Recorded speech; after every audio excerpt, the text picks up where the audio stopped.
Okay, so this next one is called a monoprint. And what that means is that after you print it onto your paper, you can't print it again. Your printing block or whatever you're printing from, it can't be printed again. And so monoprints actually can be done in a lot of different ways. Sometimes artists will actually paint with ink, like a really intricate print onto something, print it, and then that's it. That's the monoprint. So we're going to be doing our own monoprint today.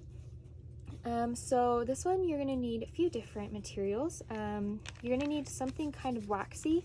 You could use wax paper, a piece of plastic. I'm using this like waxy palette paper. You just want something that your paint won't absorb into too much. So if you want to get a piece of plastic and put it around cardboard and tape it down, that'll work perfectly.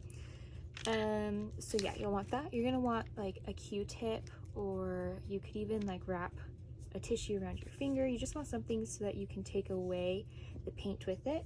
You'll want some acrylic paint, and then something to print this onto. So I'm going to be printing it onto this piece of paper.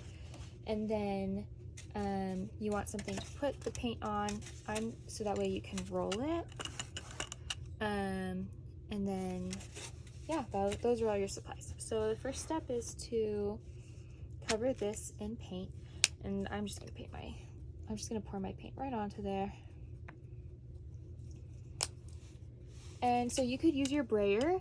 This is a brayer. It's basically got like this rubber tip that rolls so that you can roll the ink on. You can use that to spread this, but I don't want to clean this after since I'm doing another demo right after, so I'm just going to use my paintbrush.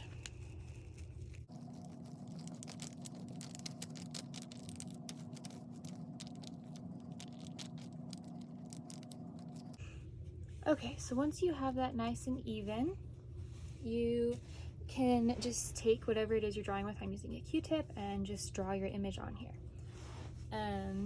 And you want to work somewhat fast because acrylic paint does dry pretty fast, but you have time. Also, something to note is that if you mess up and you don't like how that looks, it's pretty easy to just erase it and just start over. So this is a pretty forgiving technique.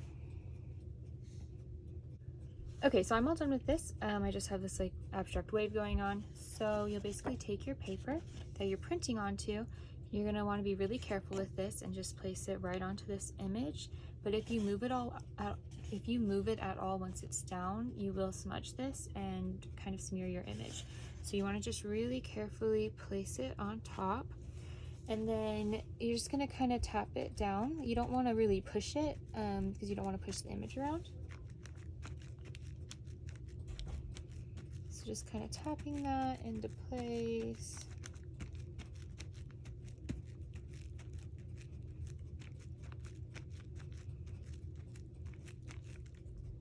And then once it comes off, you have a print of your image, and so that's a monoprint.